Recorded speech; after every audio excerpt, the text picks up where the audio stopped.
जय हिंद दोस्तों। स्वागत है आपका प्रैक्टिस पाठशाला में। हम जो बिहार सचिवालय की जो सीरीज़ हमारे चैनल पर चल रही है उसका प्रैक्टिस सेट नंबर 2 है।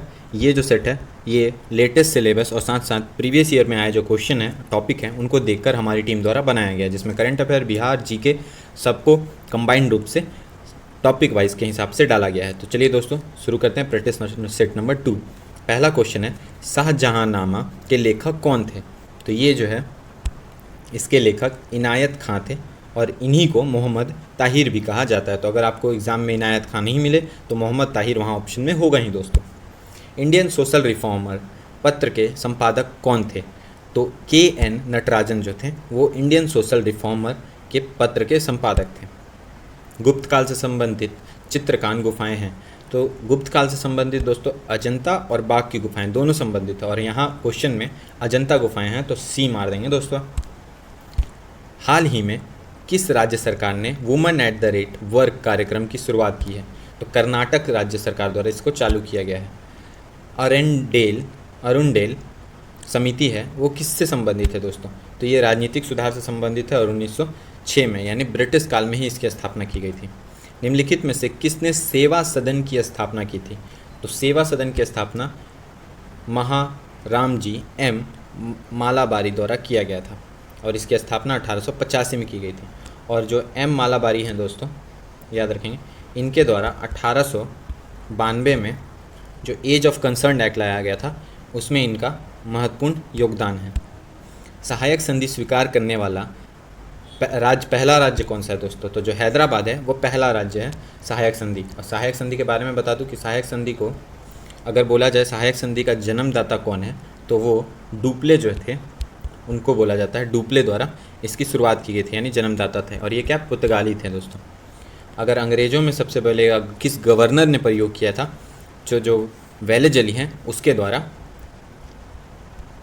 99 में ये लाया गया था दोस्तों। 98 से चालू था, 99 में सब राज्यों को मिलाया गया दोस्तों। पूरब वह विश्वविद्यालय है जो किसी को प्रमाण पत्र नहीं देता। ये कथन दोस्तों लॉर्ड कर्जन का था और ये 1905 में हुए बंगाल विभाजन के समय यहाँ भारत का वायसराय था। और याद रखें 1905 में बंगाल विभाजन के विरोध में ही स्वदेशी आंदोलन चलाया गया था दोस्तों। भारत छोड़ो आंदोलन के दौरान स्थापित समांतर सरकारों में सबसे ज़्यादा समय तक रहने वाली सरकार तो जो 17 में थी वो समांतर सरकारों में सबसे ज़्यादा दे रही थी। समांतर सरकारों में मतलब दोस्तों जो ब्रिटिश सरकार जो चला रही थी, भारत में जो रूल कर रही थी, शासन कर रही थी, उसके अलग से किसी क्षेत्र में अपनी सरकार, अपनी व्यवस्था को कायम करना ही समांतर सरकार की परिभाषा है। राजद्रोह सभा अधिनियम कब पारित हुआ? तो 1911 में राजद्रोह सभा अधिनियम पारित किया गया था। इसके तहत क्या गया था कि ब्रिटिश सरकार के विरुद्ध जो भी सभाएं किए जाएंगी उसके में सदस्यों को जो भाग लेंगे उनको दंडित किया जाएगा। मौर्य काल में शिक्षा का सर्वाधिक प्रसिद्ध केंद्र कहाँ था दोस्तों? तो ये तक्षशिला था। नालंदा की बात करेंगे तो नालंदा गुप्त वंश से संबंधित है। कुमार गुप्त द्वारा इसकी स्थापना की गई थी।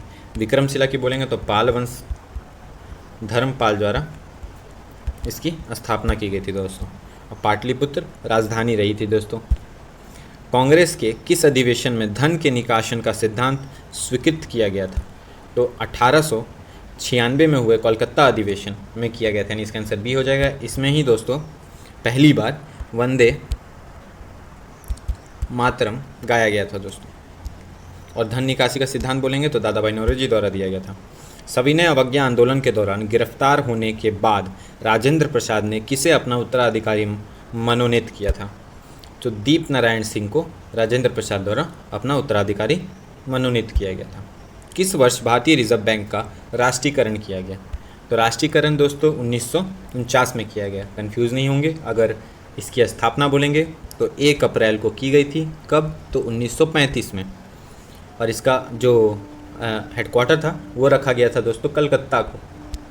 फिर 1937 में चेंज कर मुंबई कर दिया गया और तब से लेकर अभी हेडक्वार्टर मुंबई है। और उसका 1949 में आरबीआई को राष्ट्रीयकरण कर लिया गया।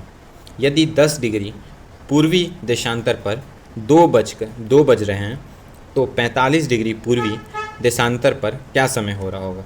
तो दोस्तों 4:20 हो रहे होंगे। जैसे कि देखिए दोस्तों, इसको मैं समझाने की आपको कोशिश करता हूँ। 10 डिग्री और 45 डिग्री, ये रहा मध्याह्न रेखा।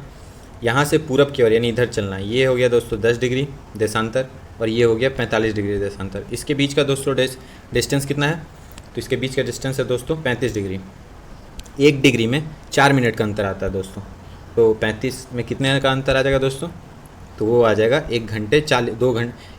140 मिनट का, यानी 2 घंटे 20 मिनट की बात हो रही है दोस्तों। तो ये में 2 बजे में आप 2 घंटे 20 मिनट जोड़ देंगे तो 4 घंटे 20 मिनट। सचिंद्र नाथ सान्याल ने पटना में अनुशीलन समिति की शाखा की स्थापना कब की थी? तो 1913 में सचिंद्र नाथ सान्याल द्वारा पटना में किया गया था। 1938 में किसने बिहार में मोमिन कांग्रेस की स्थापना की थी? तो अब्दुल अंसारी द्वारा बिहार में मोमिन कांग्रेस की स्थापना की गई थी।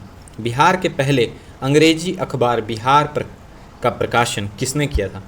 तो गुरु प्रसाद सेन द्वारा बिहार, याद रखेंगे दोस्तों, बिहार अंग्रेजी प्रशासन चालू किया गया था गुरु प्रसाद सेन। जो बिहार से दोस्तों जो क्वेश्चन हमने उठाए हैं वो बीपीएससी बीएसएससी द्वारा एग्ज़ाम में आ चुके हैं। जो इसकी आने की संभावना ज़्यादा है वो क्वेश्चन ही हमने प्रैक्टिस सेट में डाला है, जिसके कारण आप प्रैक्टिस करें और ज़्यादा से ज़्यादा एग्ज़ाम में आपके लड़े। 1923 में स्वराज दल की बिहार शाखा का नेता किसे चुना गया था? तो जो डॉक्टर श्री कृष्ण सिंह थे उनको चुना गया था। डॉक्टर श्री कृष्ण सिंह ही बिहार के पहले सीएम भी बने। कुंदकुलम, जो कुंदकुलम परियोजना है किस राज्य में स्थित है? तो कुंदकुलम तमिलनाडु में स्थित है। भारतीय वायुसेना के द्वारा कहाँ पर वायु शक्ति अभ्यास आयोजित किया गया है? तो राजस्थान में आयोजित किया गया है। 22वां नंबर क्वेश्चन, निम्नलिखित में से संविधान के किस अनुच्छेद में शिक्षा से संबंधित उल्लेख नहीं है? शिक्षा से संबंधित उल्लेख नहीं है। ये 2 बार टाइप हो गया दोस्तों, ये नहीं होगा, उल्लेख नहीं है। तो दोस्तों इनमें से कोई नहीं। 21 का 1 में भी है, 51 का 1 में भी है, ए में भी है और 45 में भी है। जैसे कि दोस्तों 51 का ए जो है उसको 46वां संविधान संशोधन 2002 में जोड़ा गया कि 6 से लेकर 14 साल का बच्चों को हम लोग अनिवार्य शिक्षा देंगे। यही चीज़ दोस्तों 42वां संविधान संशोधन 86वां संविधान संशोधन के तहत मौलिक कर्तव्य में भी जोड़ दिया गया। और ये दोनों चीज़ पहले राज्य नीति निर्देश में अनुच्छेद 45 में लिखे हुए थे। उनको अधिकार देने के लिए हमने 86वां संविधान संशोधन किया था। प्रथम पिछड़ा वर्ग आयोग का गठन कब किया गया था? तो ये 1953 में किया गया था और इसके अध्यक्ष कौन थे? तो काका कालेंकर ने इसकी अध्यक्षता की थी दोस्तों। और इसने अपनी रिपोर्ट 1955 में सौंपी थी सरकार को। निम्नलिखित में से कौन सा सुमेलित नहीं है? देखिए दोस्तों इसको देख लेते हैं। तो जो गोपालनाथ वाद है यही नहीं है, ये 1967 में हुआ था। केशव नंद भारती की बात करेंगे तो 1973 इसी में दोस्तों जो सरकार मतलब न्यायालय द्वारा पेश किया गया था बेसिक स्ट्रक्चर ऑफ कॉन्स्टिट्यूशन। बढ़ते हैं आगे। निम्नलिखित में से कौन सा शब्द भारतीय संविधान की मूल प्रस्तावना में शामिल नहीं है? तो मूल प्रस्तावना में दोस्तों जो पंथ निरपेक्ष है ये शामिल नहीं था। इसको हमने 42वां संविधान संशोधन 1976 द्वारा सरकार ने इंसर्ट किया था, यानी डाला था। भारतीय संविधान का कौन सा अनुच्छेद राज्य को महिलाओं और बच्चों के कल्याण को बढ़ावा देने के लिए विशेष प्रावधान का अधिकार देता है? तो आर्टिकल 15 जो है बच्चों और महिलाओं को कल्याण के लिए विशेष प्रावधान का अधिकार देता है दोस्तों। प्राक्कलन समिति के सदस्यों का कार्यकाल कितने वर्ष का होता है? तो प्राक्कलन समिति के कार्य और लोक लेखा समिति दोनों में याद रखेंगे एक ही वर्ष का दोस्तों होता है कार्यकाल। प्राक्कलन समिति में 30 सदस्य होते हैं, याद रखेंगे 30 सदस्य। निम्नलिखित में से किस नदी का उद्गम स्थल भारत में नहीं है? तो जो सतलज नदी है उसका उद्गम नहीं है। वो कहाँ से निकलता है दोस्तों? तो ये तिब्बत से निकलती है और हिमाचल प्रदेश के सिपकिला दर्रा, एग्जाम में याद आएगा, सिपकिला दर्रा हिमाचल प्रदेश में। वहाँ से कौन सी नदी? तो सतलुज नदी या सतलज नदी प्रवेश करती है। ये इसका उद्गम स्थल तिब्बत में है। रावी की बात करेंगे तो हिमाचल प्रदेश से आती है। नर्मदा जो अमरकंटक और चिनाब की बात करेंगे तो वो दोस्तों भी हिमाचल प्रदेश वाले क्षेत्र से आती है। निम्नलिखित में से किन से होकर मकर रेखा नहीं गुजरती? तो मकर रेखा दोस्तों जिम्बाब्वे से होकर नहीं गुजरती है। निम्नलिखित में से कौन सी नदी ऑस्ट्रेलिया में नहीं बहती है? तो ऑरेंज नदी जो है,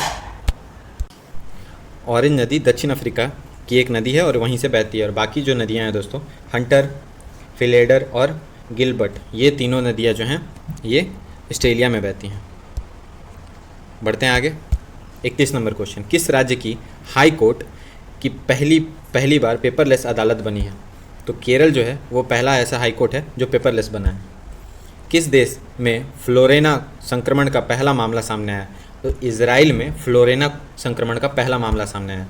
किस देश के खिलाड़ी क्विंटन डी कॉक ने टेस्ट क्रिकेट के से संन्यास लेने की घोषणा की है? तो जो दक्षिण अफ्रीका के प्लेयर हैं दोस्तों, क्विंटन डी कॉक, उन्होंने संन्यास लेने की घोषणा की है क्रिकेट। ओएनजीसी की पहली सीएमडी महिला के रूप में किसे नियुक्त किया गया है? तो अलका मित्तल को नियुक्त किया गया है ओएनजीसी की पहली सीएमडी। खेलो इंडिया गेम्स 2023 किस राज्य में आयोजित करने की घोषणा की गई है? तो खेलो इंडिया जो होगा वो मध्य प्रदेश में होगा 2023 वाला। प्रधानमंत्री मोदी जी ने कहाँ महाराजा वीर विक्रम एयरपोर्ट के नए टर्मिनल का उद्घाटन किया है? तो त्रिपुरा में। 37 नंबर क्वेश्चन, विश्व ब्रेल दिवस कब मनाया जाता है? तो 4 जनवरी को मनाया जाता है विश्व ब्रेल दिवस।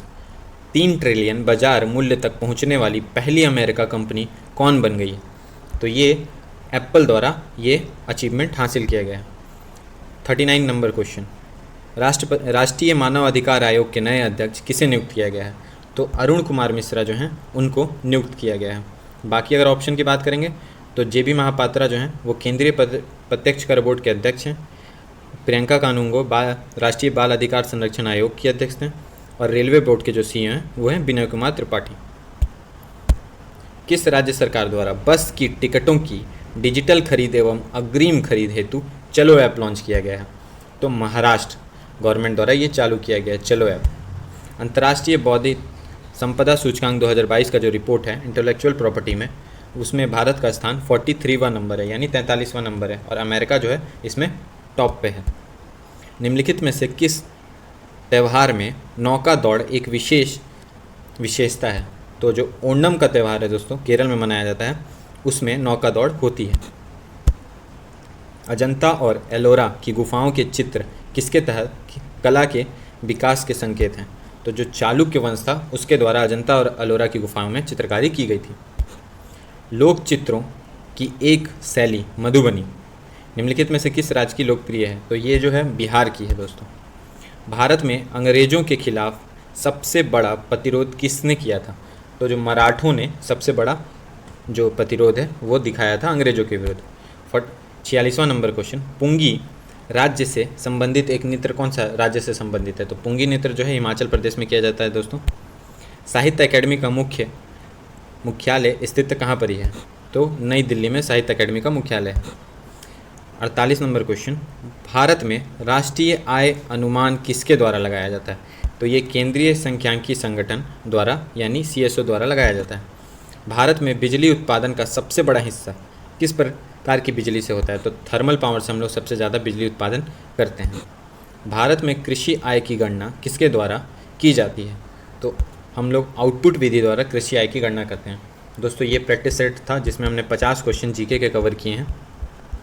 इसमें करंट अफेयर, बिहार और बाकी सब भी हमने प्रीवियस ईयर और सिलेबस को देख के ही इंक्लूड किया है। तो आप इससे पहले हमने प्रैक्टिस सेट जो अपलोड किया है नंबर 1 वो भी आप देख सकते हैं, और आगे आने वीडियो के लिए चैनल को सब्सक्राइब करते हैं। तो मिलते हैं अगले वीडियो पे, तब तक के लिए जय हिंद।